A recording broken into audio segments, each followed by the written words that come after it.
Hello, friends. Welcome to another episode of the Latter-day Lives podcast. This is episode number 60. I am your host, Sean Rapier, and what a fun one we have this week.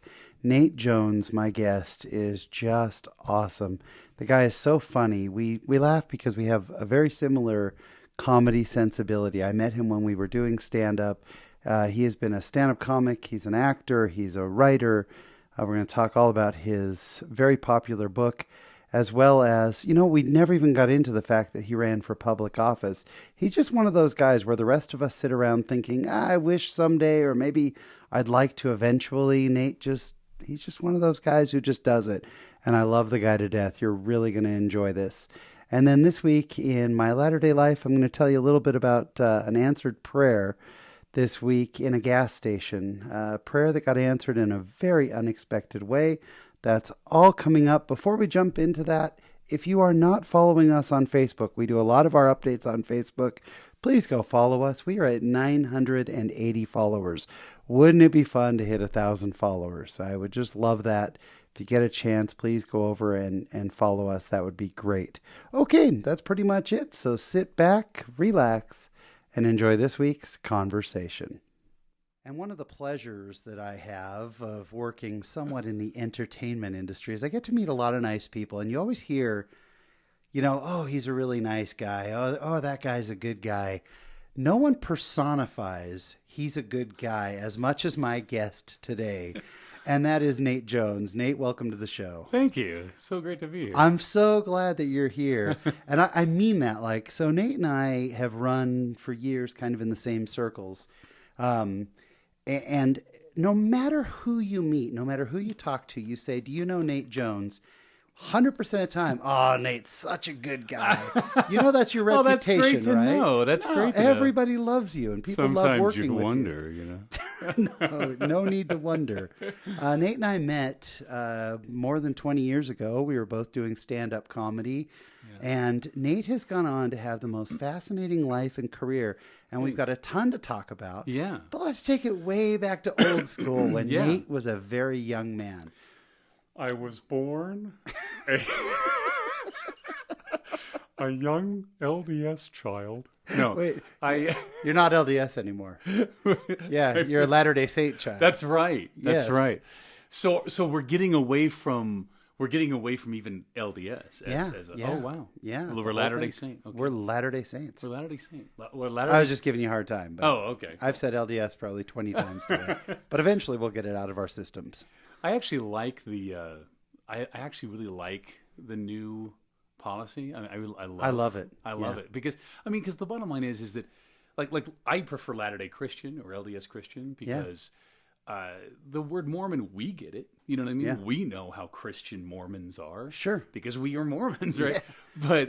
But to the outside world, that word Mormon has a lot of different connotations, right, and not all of them are good. And so I like it. Yeah. I think it's a chance to reclaim ourselves. I think it's fantastic. Absolutely. I think that, whether or not people will admit to it, maybe outside of Utah especially, especially for people who don't know a lot of Mormons, you say Mormon and polygamy immediately pops into their heads. Yeah. It's so inexorably tied. Right, yeah. And so I like the focus on Christ, and I totally agree. What I really like is that we're allowed to use members of the church. That's right. I'm a member of the church. I like it. I dig it. I actually think it's really cool. I know. I like seriously. it. So I was listening to the Radio West, and they were talking about that. Doug Fabrizio. I'm a fan, Doug, if you're listening. They're awesome. But they were talking about the name change and Peggy Fletcher Stack of the Tribune, I believe.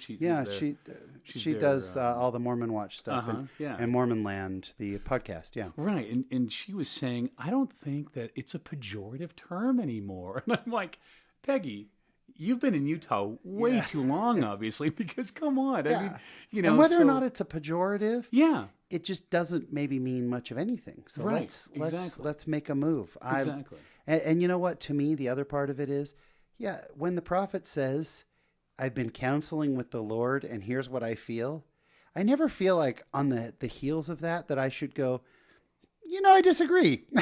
Yeah, exactly. Let me give you a counterpoint there. Exactly. So I love it. So you as a Latter-day Saint child, tell us where you were born and raised. I was born in Salt Lake City, and when I was 12, my dad got leukemia, and it was acute leukemia. I mean, the thing is that this guy lived the word of wisdom to the T.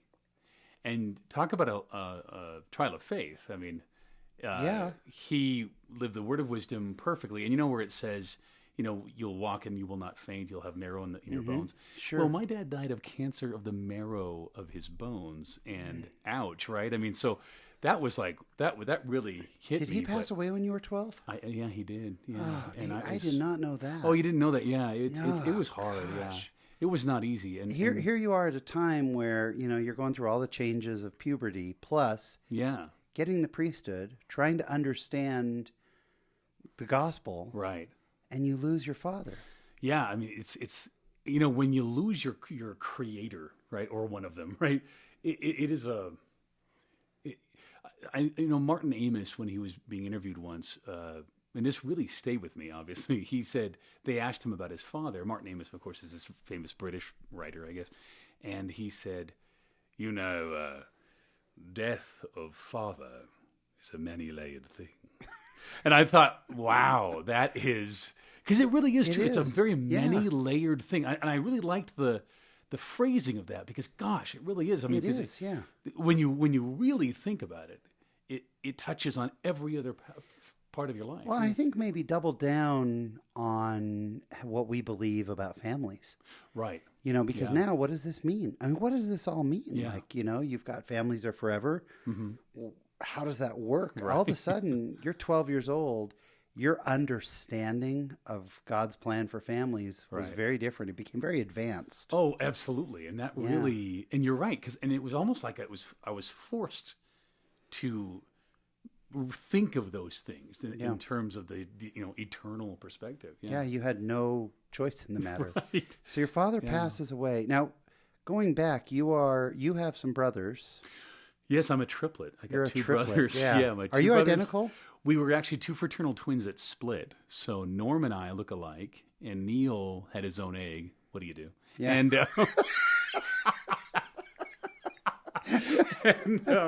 and of course, and I always kind of kid around that that I'm a meta middle child, because I'm the middle triplet in the middle of five sisters, and classic Latter-day Christian family. And you're the riddle wrapped in the mystery and the enigma. I'm a travesty and an enigma wrapped in one. You're so deep. It's Inception all over again. It was Inception conception. Is what it was. You were an egg in an egg in a family in us. That is brilliant. That is great. Yeah. So, but it's awesome. got to be interesting for your other brother on the one hand, like siblings all are kind of a group, right? Yeah. Then you go down to the fact that you're triplets, so you're kind of your own class, right? Right. But then you got the two who are from the same egg looking at the third going, well, you're really not totally in with us. Right. Oh, and he knew it. I mean, it was really, Neal was, it's funny because my brother Norm and I, we were like we were communication geeks, right? So anything, movies, media, we were just fascinated with that. Neal was like the jock, and he was the guy who'd like have his hair just right, you know what I mean? And he was better looking than us. I'll say it. It's okay. No, seriously, like I used to always think that Neal was like the good looking one, and Norm and I got on my parents' genetic leftovers. Yeah. I never quite got over that. No, but it was but it's weird because we were very different in high school, and now we've really become closer. I wish we were even closer. But we do love each other. We have a great. That is such a great story. So you're triplets, and then you have how many other siblings? 5 sisters. 5 sisters. So there were 8 of you. 8 of us. 8 was enough. 8 was enough. Yes, 8 literally was enough. And then at 12, so where do you fall in? Where do the triplets fall in the family? So we're the middle. You're right. Because you were just saying you're in the middle of the middle. Yeah. So you've got the 2 older, and then you've got three younger, and I'm the middle one. Yeah. That's just amazing. Oh my gosh, Nate. And talk about a family that's deeply involved in the church. I mean, my dad was a dentist and a turned entrepreneur, and when we came along, Norm got my father's name. I was named after Nathan Eldon Tanner. Oh, wow. And Neal was named after Neal A Maxwell. Incredible. And it's funny because I actually met Neal A Maxwell once. Here's this guy. He's my hero. He's like the modern Isaiah. Yeah. I'm just like, oh my gosh, I'm walking up to him, and I'm in a line, right? He spoke at an institute for at the University of Utah. Yeah. And he's the guy in front of me. I'm thinking of what to say to my hero, right? Yeah. And this guy in front of me says the dumbest thing ever asked an apostle of the Lord. Seriously, he just goes, "Why do you talk so much about Jesus?" Seriously. No, he did not. No, that he is did. Not true. And I've never. Are you kidding me? Yeah, I'm not kidding. And this is a totally true story. And I've never seen a look of more befuddled, just amazement on President Neal Maxwell. A. Maxwell. Yeah. Why do you talk so much about Jesus? Right. And Neal A. Maxwell Nate, no. It was amazing. So he President Maxwell was gracious. Yeah. He did his best to, and the guy, left. But when it got how do you follow that though? I know. And the thing is, everything that I was thinking about saying to him left. Yeah. So I ended up saying the second dumbest thing ever told an apostle, which was, my brother's named after you. I had this other kid just ruined everything. The only thing that came to my mind was my brother's named after you. And he was so great because he pats my shoulder and he says, "I'll try not to tarnish the name." And it was so wonderful. That's awesome. It was so wonderful. It reminds me of Christmas Story when he wants to ask for the Red Ryder BB gun. Instead, do you want a football? Uh-huh. You'll shoot your eye out with that thing, kid. Yeah. And, what's funny is when President Maxwell consoled me saying, I'll try not to tarnish the name, I was thinking in my head, I just hope my brother doesn't tarnish your name too much, because knowing my brother. Yeah, of course. That's funny. Total non sequitur side note. Uh-huh. I had my mission interview with Neal A. Maxwell. Did you really? We spent 45 minutes talking, and in a room, just the two of us. And wow. Most of it was about surfing and music, of all things. We talked about the Beach Boys and the Beatles, and that's a whole different story for another day. So that's honestly, that's to me, because he was such a hero of mine. Yeah. That's like telling me, oh yeah, I had dinner with Abe Lincoln, and we chatted about surfing. It was amazing. And that's amazing to me. He is the most loving, incredible, genuine man. I cried when he passed away. Me too. Because of that experience. We all felt like we knew him. He was that wise grandpa. Yes. And doctrinally. Oh, see, that's what's funny is I look back now, I listen to you, and I look back now at 19-year-old me. Yeah. And we got done with the interview, and then he says, "So what else are you into?" And I decide I'm going to talk music with Neal A. Maxwell. Yeah. Not like doctrine, not like, let's talk about the atonement and how it affects my life, or let's talk about the history of the church. Just quotidian things, Yeah, right. And he tells me about how he loves surfing and how he tried surfing and how he loved it. And I look back and I go, he must have been thinking, I'm Neal A. Maxwell, right? Yeah. You do know who I am. You do know who that is. You know that there's an entire Neal A. Maxwell Institute because I know so much. But let's talk about Barbara Ann. That'd be terrific. So, right. Anyway, so awesome. You have this every child's worst fear. Yeah. You lose your father. I mean, rocks everything. Now your mom has 8 children. Right. Where did you go from there? Well, my dad always told her, if anything happens to me, go to Mesa, Arizona, where your parents are.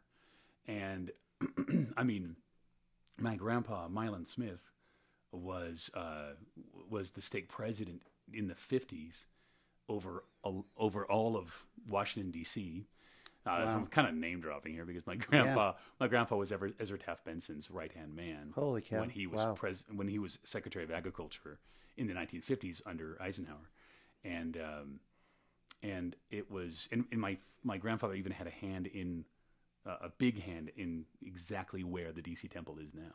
Isn't that amazing? Awesome. So it's kind of like neat. Claim to LDS So when you go to history. DC, you get to go, I'm kind of a part of that. Exactly. That's really neat. It's really neat. It's so cool. That's what I love about family histories. You learn these things, and it connects you to them. It really does. It's awesome. Really does. Oh, that's so. And it's kind of neat because it's kind of neat to have. Hey, I have a place in church history. You know what I mean? Yeah. It's kind of neat to just kind of cling to that a little bit. Yeah. Yeah, that's right. You've got Smith and Jones. Right. Both. You've got the two names that just are. It's going to be harder to find you because of. It would be easier if you were Napoleon Jones rather than Nate. But that's good. Seriously. That's good. No, it's awesome. So you guys moved to Mesa. Yeah, we moved to Mesa, and and it's funny because there were a lot of funny little stories. I'm actually writing a right now. The name of it's LDS Christian, but maybe it'll be Latter Day Christian. But it's basically a story of me growing up in the '80s.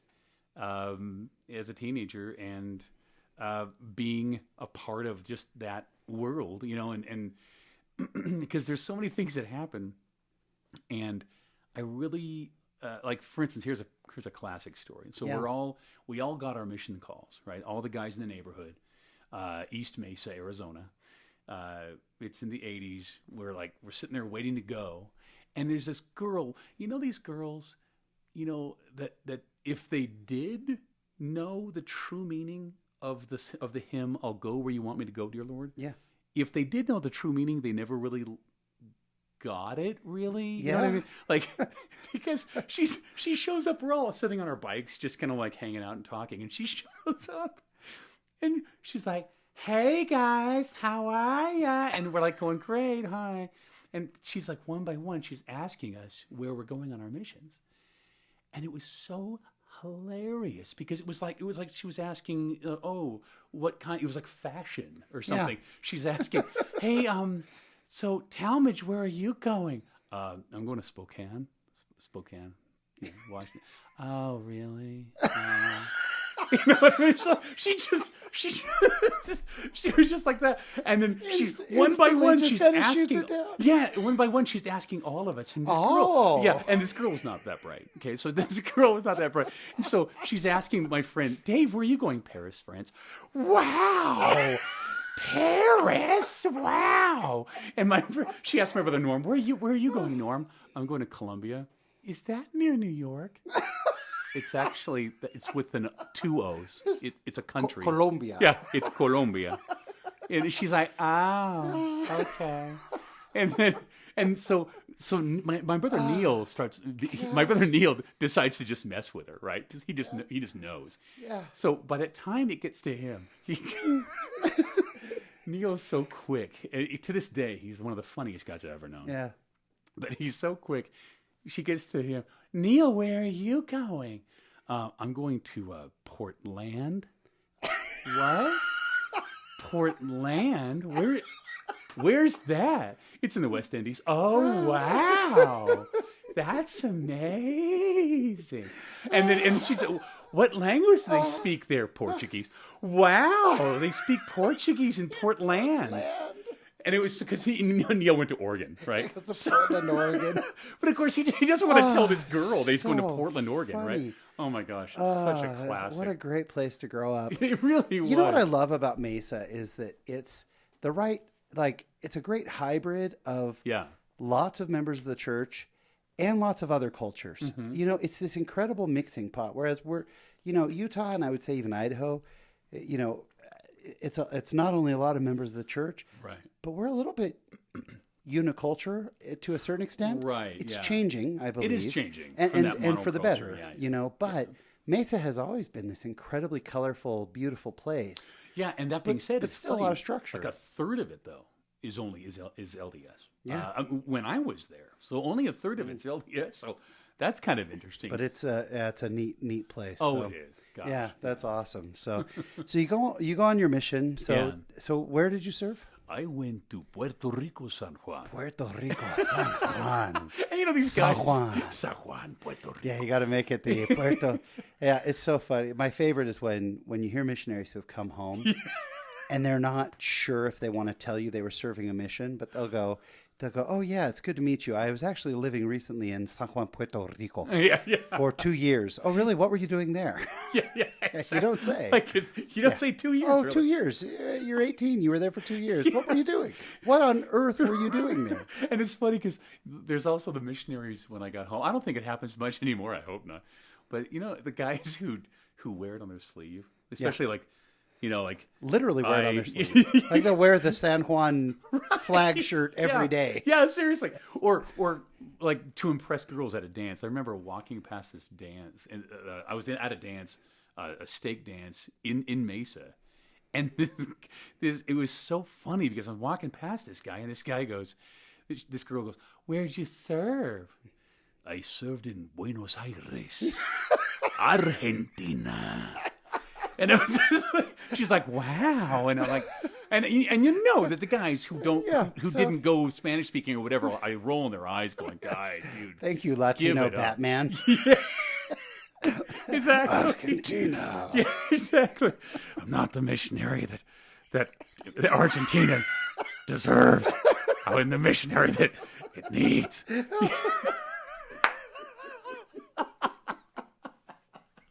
Yeah, that's awesome. Oh, it's fantastic.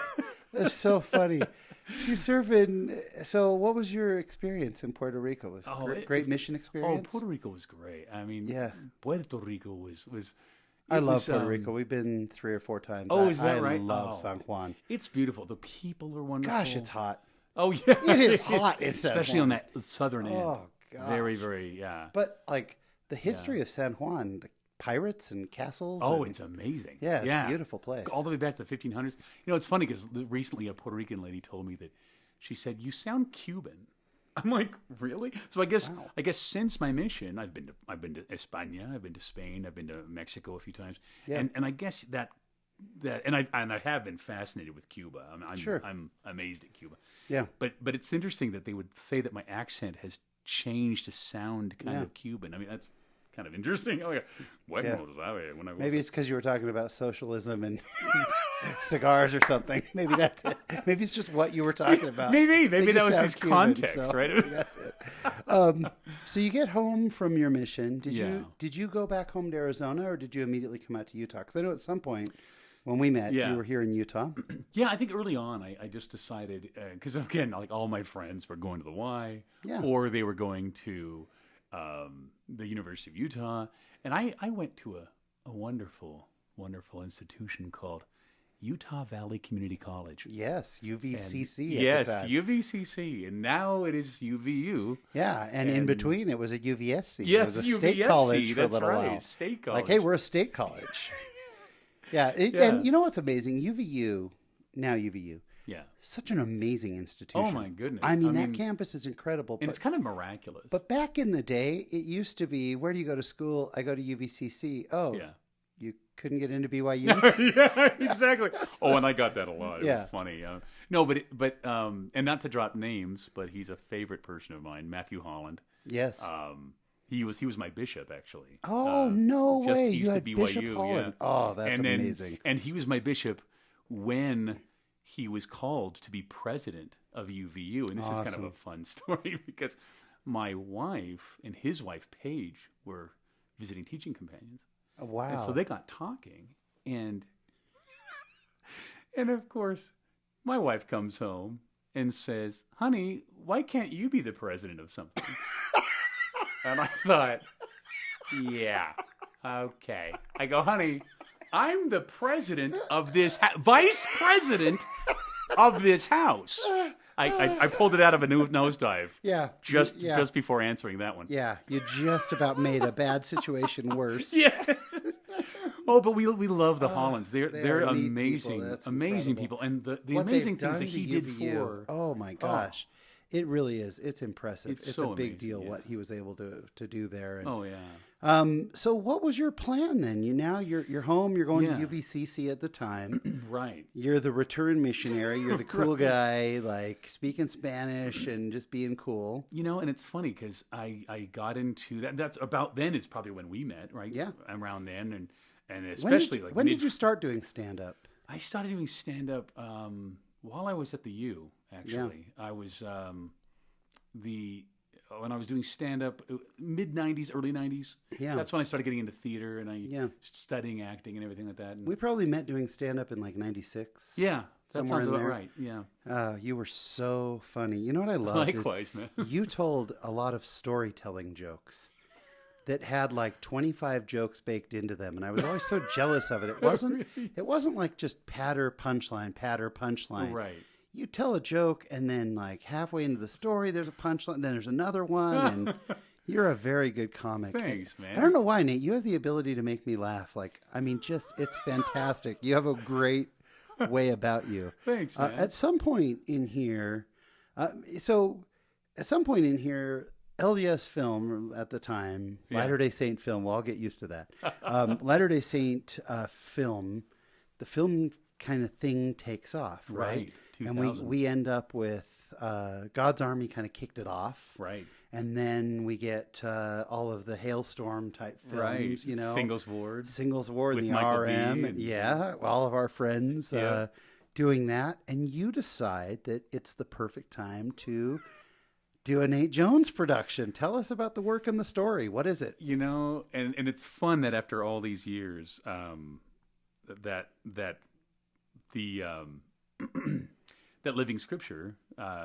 Living Scriptures, I should say, the LDS Netflix.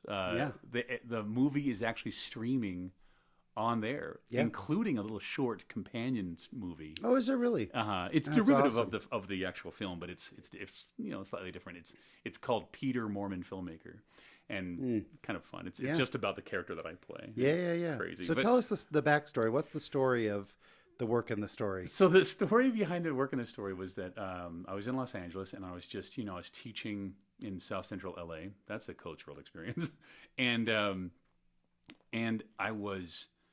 And I just had this hankering and to make a movie because everyone else was making an LDS film, and I thought, hey, maybe I will too. And my friends convinced me, hey, make one like the Spinal Tap. Yeah, like Waiting for Guffman. Yeah, Waiting for Guffman or Best in Show. Make a mockumentary. Yeah. And for those who don't know, this is why my movie didn't do very well. Yeah, for those who don't know, yes, a mockumentary is a fictitious comedy that's done in a documentary style as if it's real. Right. Yeah. And so we just did it, and it took me 3 years to make that thing. And the story of the film is that the number one main Latter-day Saint director has gone missing. Yes, and Richard Dutcher played himself in the movie. He was the director of God's Army, and there's God's Army 2, but there was also Brigham City, right. And so he's gone missing, and you got to find him. Yeah, that's the story of it, is that he's and the whole tagline was, "Who will be the next Mormon Spielberg?" It was very funny. And it is. I just got to say, I can't judge it like whitewash judge it. I know 90% of the people in it. Yeah. Oh, and I know the backstory. There's Scott Christopher, and there's even Kirby Hayborn and Christopher Miller, and so many heavy hitters of just Utah and LDS comedy. And I sit and I laugh hysterically. But as we were talking about the other night, and I'm just going to drop this in there and not explain it at all, as I explained to you the other night as we were throwing axes at a wall. I'm just going to leave that there and not give it any explanation. It's very inside baseball, too. So I don't know how to judge it. Like, to me, it's one of the funniest movies ever made. Thank you. I laugh soup to nuts for that movie. I cannot stop laughing. Yeah. But I don't know how to watch it not knowing the Utah film world. Exactly. And that's the thing, is that I had convinced myself that I was making a movie for Mormons. And really what I did was I made a movie for Mormon filmmakers because I made a movie that was not only satirical and spoofing LDS cinema, but it was also spoofing Hollywood. You know, the ridiculousness of Hollywood and trying budgets you guys talk about and how you get a crew together. Right. And $1,500. Big budgets here. We're talking large budgets. Oh gosh, that movie is so funny. So if people want to see it, they can go check it out at Living Scriptures. Living Scriptures, and that is just awesome. And I'm going to say something, and that is that you can say all day long that you made a film about this or about that, and it did however it did and whatever. Mm-hmm. Nate, you made a movie. Thanks. You made it. And that's the one thing that's amazing is for every 10,000 guys who are sitting around going, I've got the greatest movie idea, and I would love someday this thing, and it's never, it doesn't even make it to paper. Right. You made it to film. You made your movie, which is awesome. I just think that's the neatest thing in the world. So thanks. And it was my film school. Let's face it. You know, I mean, and that's what you learned. So. Yeah, boy, did I. It's awesome in a lot of ways. And it's interesting because every time I would make a full-length feature film, I've only made 2, but every time I did, before that and even after, I would just be so frustrated with the process. So many things are out of your control, and all the list goes on. That I would just write a novel, and then I would write another one, and then I made this movie called Tongue Tied. Yeah, tell us the story behind Tongue Tied is hilarious. Thank you. Like, to give us the backstory of Tongue Tied. So the premise of Tongue Tied is basically it's about a talk radio personality in Arizona who he's conservative, and he awakens one day after a car accident with bilingual aphasia. He can only speak Spanish. Turns out he knew Spanish as a kid. Yeah. And his whole life unravels. You know, he's got pretty strong feelings about Latinos, which is why it makes it so funny that he can now only speak Spanish. Exactly. It's kind of a shoe on the other foot. It really story. is. It would be. What do you learn from suddenly? It's easy to judge people until you walk in their shoes. Exactly, and it really is kind of a walk in someone else's moccasins kind of story. And, and it's. I mean, we shot it 5 years ago. It's kind of stuck in distribution Hades now, but I do hope that it'll by the way, that's distribution Hades, not it's in distribution in Haiti. Let's be clear. Yes, in Hades, it's not being distributed in Haiti. It's in Hades, Hades. Yes, meaning the Greek underworld. Purgatory. Yes. Purgatory. Yes. I just want to be clear that people aren't going, I wonder if I can get on a Haitian website and download it. Yeah, it's not there. You're right. So that's I mean, I do hope that in a few months it'll finally find its way into theaters. It'll make its way out. Yeah, it'll happen. It's too good of a story. Thanks. Now, before we get into kind of the biggest thing that I want to talk about, you for years, as we kind of kept track of each other on social media or whatever, still single. There's Nate, still single. I was single for a long Nate, time. such a just good-looking Playboy bachelor guy. All these years. So give us a little bit of background on your feelings on being, because there are, let's face it, there are some special pressures that some people feel. Yes. I got married super young, but I've seen it, I've seen it with friends or whatever, where they feel like, did you feel like that was something external?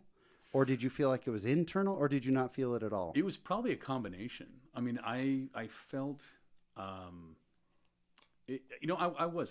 admit it. I was scared of jumping into that institution of marriage. I had seen several friends and family get divorced, and I was kind of shell shocked because again, I was a born romantic. I really wanted something to be forever, and it took me a while, and I think, but I had this premonition once. I was yet again hanging out with roommates, and one Saturday morning, all my roommates were gone. I was living in Salt Lake, and I just had this premonition.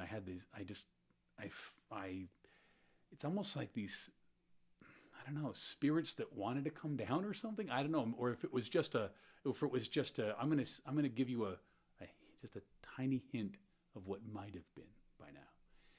And I just started having this, I mean, it wasn't like, and maybe it was just my own imagination, but there was just, I heard laughter and conversations of people, daughters, sons, just people that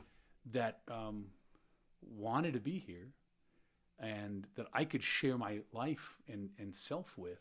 Yeah. And it really struck me. And I got this feeling that, Nate, if you're not married at 40, you won't be married at 50. And that really hit me. And I just was like, wow. And so I subsequently was determined to find a bride. And before I knew it, I found Inga. And we've been married for almost 13 years. Yeah.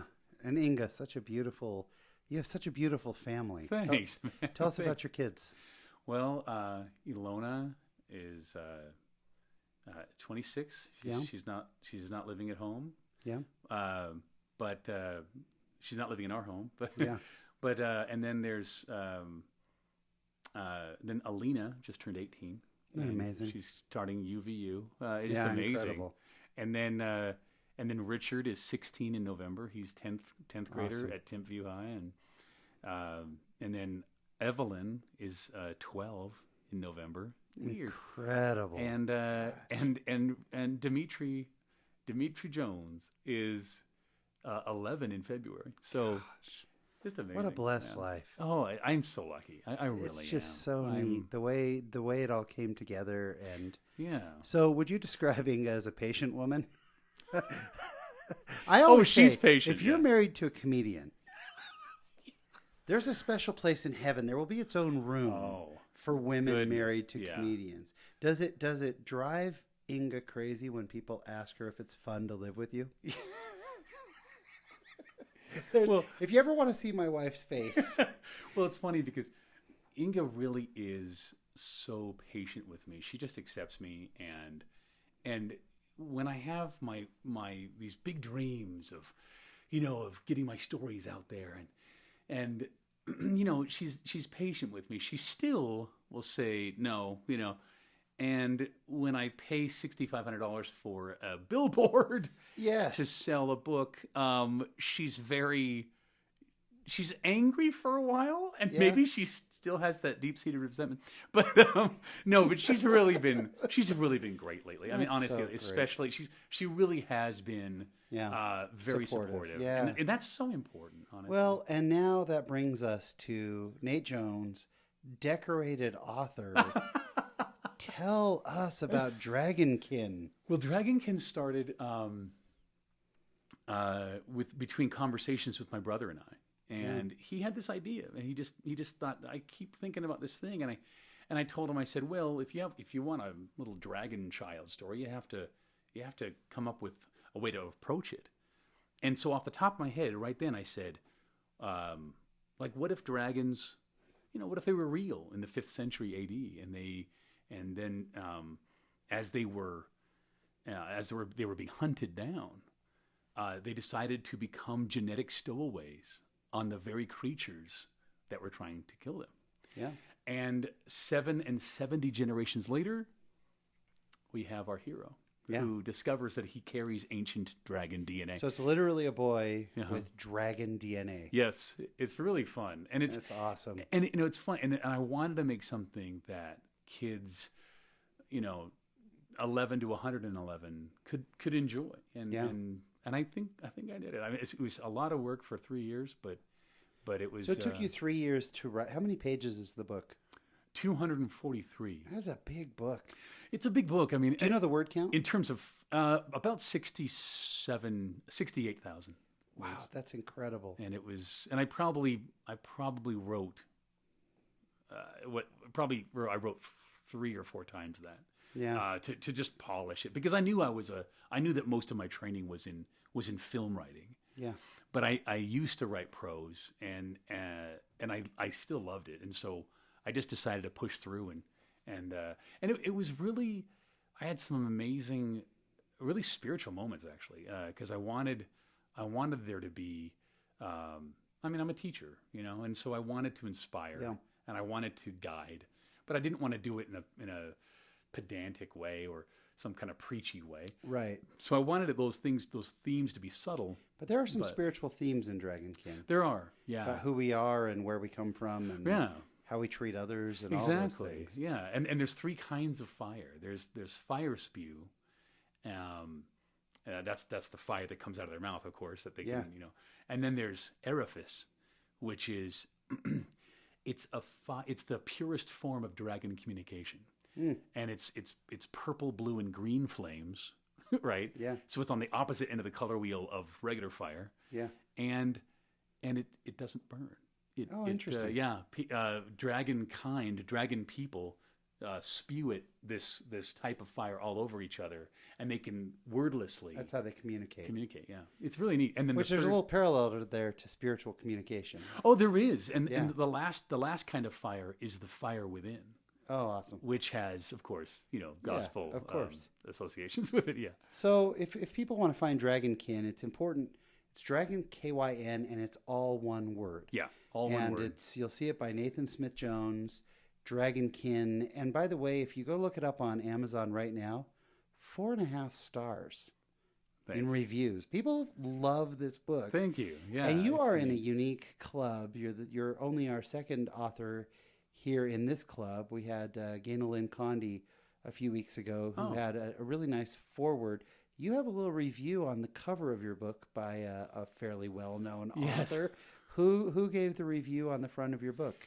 Richard Paul Evans. I had done. How did that come together? Well, it's funny because he hired me a few years earlier to do some voiceover for him. Yeah. And for it was actually for Michael Vey. Very first Michael Vey, I played this very serious man. And I did this little this promo for Michael Vey, and cool. Michael Vey sure turned out well. And and so I did this thing for Michael Vey, and I just called up his secretary, and I just said, or I emailed her, and I said, hey, is there any way that? And he was so wonderful. He read the book. He said, and he gave me the most amazing quote. Yeah. To put on the cover, which was an exciting blast of dragon wizardry on the young adult fantasy landscape. Yeah. Which, that's how amazing. wonderful is that? Yeah. I mean, even in his reviews, he's one of the best writers. Like seriously. Yeah. And it's funny because and then of course Kirkus reviews. Yeah, Kirkus reviews.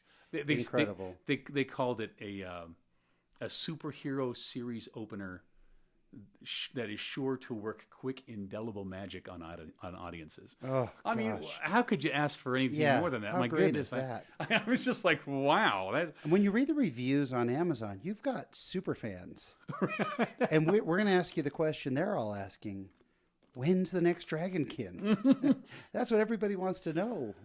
I have a...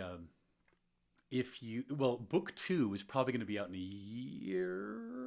I want to say maybe a year and a half, but it'll be great. It'll be great. But in the meantime, you can go to Wattpad.com. Okay, spell that out. WATT. PAD. Yep. Wattpad.com. It's a site where authors, professional and amateur, can jump in, and writers of all kinds can just build an audience. Yeah. And everything's free. So you can go and start you can start reading the first part of a spin-off story. It's not the same as Mark's story, but it's in the same Dragonkin world. Yeah. And it's called Russian Doll, a Dragonkin story. Awesome. And it's really fun. It's about a woman who, and the whole thing starts off when she she's had a hard life, she was adopted from Russia. Yeah. And she and then her adopted parents die, and she goes through these foster homes, and it's tough. It's a little bit darker, what age is this written for? Well, this one, because Dragonkin is 11, 12, whatever.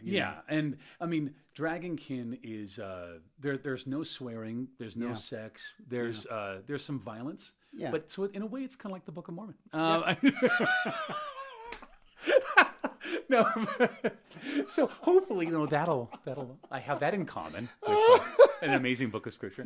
No, but among great books, that's so funny.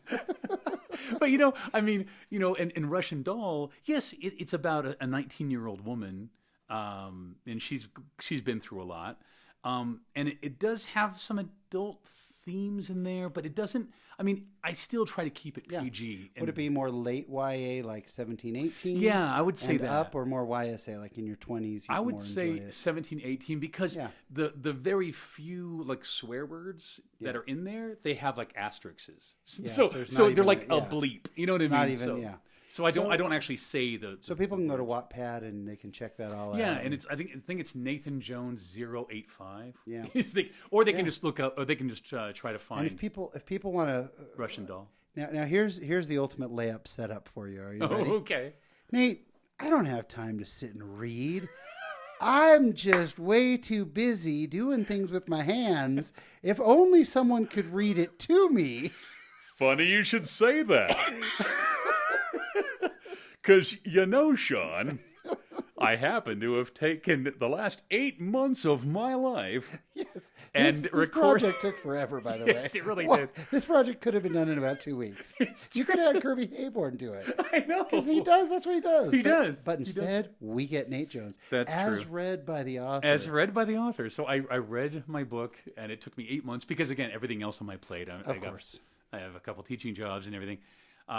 Just lots on my plate. So every Saturday for hours, I would just record, and I would read, I would record, and I would edit it. And so I had to do kind of it all. And but I'm proud of it. I'm really proud of it. Because I'm a voiceover guy. I hadn't done a ton of narration. Yeah. But I just kind of. But you've done a lot of voiceover. You've done a lot of acting. You've got a regular role for a big software company. That You play Dave Malarkey, the clueless CEO. Yeah. If anyone wants to go on to, it's kind of funny, all the different things out there, right? With my name on Phobos. Sophos, yeah. Or Sophos, not Phobos. Sophos. Sophos. Yeah, they can go out and they can find Dave Malarkey. And Sophos even made an action figure out of you. You literally have your own action figure because of the character Dave Malarkey. It's true. Oh, it's that's so funny. So fun. It is And if people want to hear the audiobook, they can go to Audible. It's available on Audible. Audible, audiobooks.com. And I believe it's going to be on 7 other formats really soon. It's going to be on I think it's going to be on the Apple one. It's going to be on the Barnes & Noble one. Yeah. It's going to be on Nook, I believe. I'm a big Audible fan. Hey. This is Audible. This is Audible. Yeah, he opens it up that way every time. He does. This is Audible. Isn't that Dave McCullough, the famous historian who did 1776? And I don't know. Is that who Truman says that? It sounds a lot like him. Gosh, I don't know. That's funny. This is Audible. Yeah, ever at the beginning of it. Nate Jones Productions proudly presents Dragonkin. And it's actually called I Read Books and Media is the company that puts putting it out there. And it's fun because I read books and media. It is true. I do read books and media. But I read is also the first letters of all my kids. What? Yeah. How neat is that? I read Ilona, Richard, Evelyn, Alina, Dimitri. That's awesome. Isn't that fun? So you can just call your whole crew the I Read crew. Yeah, there you go. Nate, you have such a fun and blessed life. And I mean what I said at the beginning, that you bring joy to the world. Thanks. You encompass the gospel to me. Like, you have this just outlook on life that's so positive, and that, like, I'm really proud that when you go out in the world, which you do a lot in all the various things that you do, that you represent our church. You're just a good guy and a good representative that way. And it's a lot of fun. This has been so fun. And I'm just going to apologize for all the short outs on my camera for me laughing so hard on my microphone. I'm sure I shorted out about 10 different times because it's just so fun hanging out with you. It's the Likewise, best. man. I love it. It's just awesome. We're going to wrap this up the way that we end all of our interviews. Yeah. And that is with a question that's so simple and so huge all at once. Yeah. But Nate Jones, what does being a member of the church mean to you? Being a member of the church means safety. It means home. It means that I don't have to feel so far away from where I came from when I live with my Heavenly Father. it's a refuge, and I don't want to start crying, but I will say that the patience that the Lord has had with me, with all the things that in my life that I think I've got to do, and He just keeps patting me on the shoulder, saying, "I know, but I want you to do things my way too." You know what I mean? And it's I've learned through this industry. I've learned through just living. I don't know. You really have to be humble. But there's no other. You just have to be open. This is what I've been thinking of lately, anyway. Is that you have to be open to the Spirit. You have to be open to allowing Him to take the wheel. Not to quote some country song, but yeah, I mean because he knows what your life is supposed to end up being. Yeah. And that is, and I'm just so grateful for that. And yeah, so. Actor, writer, published author, filmmaker, husband, father, and all-around good man, Nate Jones, thank you so much for sharing your latter-day life with us. We appreciate it. Thank you for having me. And my thanks to my friend Nate Jones for coming on. I had so much fun. As you can probably tell, I had a lot of fun with that interview. Nate's such a good guy. I just love the guy. I should have mentioned at the beginning, once again, we are doing video for this. So if you'd like to see Nate, he's a very animated guy. So if you'd like to see him, you can check it out on YouTube. You can go to the Latter Day Lives page on YouTube or on our Facebook page. We do post these on Facebook as well as on YouTube. So thank you again, Nate. Fantastic guy. This week in my latter-day life, it's an interesting experience. I was in San Diego, as I often am, and on Monday night, I went to Disneyland, which I often do when I'm down there. Went with a friend of mine, but we drove separately. This is a guy I go to Disneyland with quite often. He's the VP of marketing for our company, Tracy Smith, one of my closest friends and a great guy. And we just go, when we have evenings free, we just go walk around and just enjoy the park. And we certainly did that night. It was just really fun. And we drove back separately. I had already been up there on business. So I drove back and I got back to my hotel down in San Diego. And as I was pulling in, my hotel where I like to stay and where I was staying that night is right next to a gas station. There's a gas station, there's a Wendy's, a few things in there. It's a safe neighborhood. I've always felt safe there. And as I pulled in, there was a guy who kind of came walking over and sat watching me. And I did notice him. I'm always aware when I travel. And he sat down. He had a piece of cardboard in his hand. And as I was getting things out of my car, he said, "Excuse me, sir. Sir, excuse me." And I thought, oh no, what's going to happen now? What is going on? And he came over and he was very apprehensive. Like, I know this is weird. I know I don't want to bother you. And he looked a little bit ratty, if I'm being honest. I hate to judge people, but he was a little bit dirty.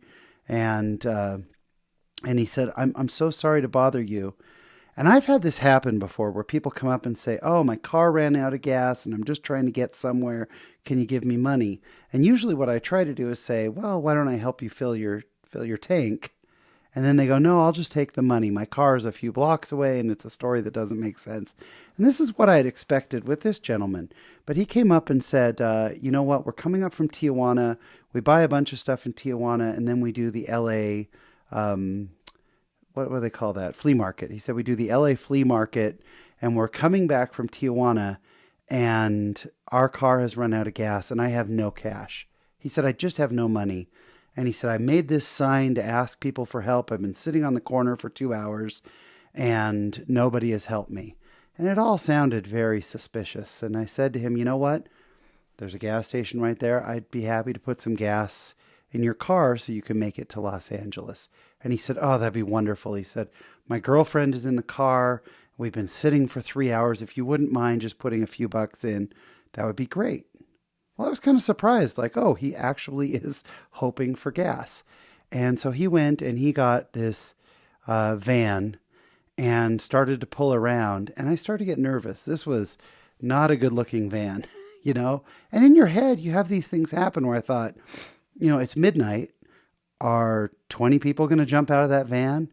And then I realized, I walked up to the pump. I told him which pump to meet me at, and I've got my debit card out. And so I quickly engaged the pump and put in my PIN so that he wouldn't be there to see it. And I was just all on pins and needles, like, I want to help this guy. But so he pulled up, and I started putting in the gas, and gas is very expensive in California right now. But I decided I'd put in 10 gallons for him. He needed to get, oh, by the way, as he pulled the van up, it literally died. I mean, died you could hear it kind of run out of gas right there at the pump.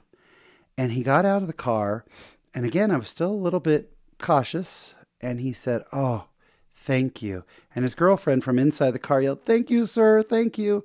And he came over and he said, "Thank you so much." He said, "Oh, I thought we were going to be stuck here all night. I thought we had enough money, and this is so bad." And I said, "Look, I'm going to put in 10 gallons. It'll easily get you to Los Angeles from North San Diego. You should be fine." And he said, "Can I ask you a question?" He said, "Why did you come over and help me?" And I said, "Well, you asked." You asked for help. And he goes, "Yeah, but I was so nervous to ask. I thought you might call the police or something." And I said, "No." I said, "I was nervous. No question, I was nervous. But I wanted to help you." And I said, "Do you know what the Church of Jesus Christ of Latter-day Saints is? Have you maybe heard of the Mormons?" And he said, "Oh, yes, absolutely." I said, "Well, I'm a member of that church." And he said, "You know what?" He said, "I was sitting here, and as I was waiting, and nobody was coming to help," he goes, "I wanted to pray. And I wanted to pray for help from Heavenly Father, from God," he said. But he said, "I smoked a lot of weed today when I was down in Tijuana. And I know that's not good. And I know that's not good for me." And he goes, "I do a lot of things in my life that aren't good. And I didn't feel like I could pray. And then you came." And I said, "It's okay." I said a couple things. First of all, I prayed this morning that I'd be able to help out my fellow man. And so you're actually an answer to my prayers. You think I'm an answer to prayers that you didn't even give. You're actually an answer to my prayers, because I asked Heavenly Father to put people in my path that I could help. And he was so surprised by this. He said, "I'm an answer to your prayers." And he started laughing. And I said, "Yes," but I said, "Listen, none of us feel worthy to be before God. But he loves you. And I tell you now, he knows you, and he sent me to you. First of all, as an answer to my prayers, because I wanted to help someone today. But secondly, you didn't have to ask. He's your Father, and he knows you. However, I highly recommend that no matter what you did today, no matter what activities you're doing in your life, that you build a relationship with him. Because no matter what you do, he loves you. And the path back to doing the right things is building your relationship with him." And he looked at me for a minute, kind of, I think, a little bit surprised. And he said, "I do think God sent you." He said, "I believe this. I believe God sent you to me. You are an angel." And I said, "I'm far from an angel. But you're right. God did send me here." At that point, he had a bunch of stuff. You could see stuff piled up in his van. And he said, "Oh, I've got something for you." I was wearing a Lakers t-shirt. And he tried to give me a Lakers hat. He goes, "We sell these at the swap meet. Please take a hat." And I said, "No, you need to make that money." And I said, "As much as I love it, I do have about 10 Lakers hats. But thank you for offering." And he said, "Thank you. I will never forget this thank you." And I said, "Go say your prayers before you travel so that you'll be safe." And he said, "Oh, I will." And I walked away. And I walked back to my car and went to my hotel room. And as I knelt down and said my prayers that day, I was very grateful for this man. I don't know his name. I don't know whatever happened. But we had this wonderful moment of honesty. Our brothers and sisters, let's not forget, they were in the pre-existence too. They voted for the plan too. God loves them and knows them by name. And I would never suggest that you go out and put yourself in a position of danger, which I think I kind of did a little bit, but that's okay. Because the Spirit was with me. Last week, Williamson Sintel said, if you have the Spirit with you, you have nothing to fear. And the Spirit was with me. That man became an answer to my prayers.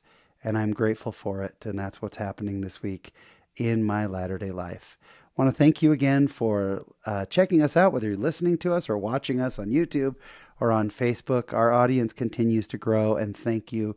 We really appreciate it.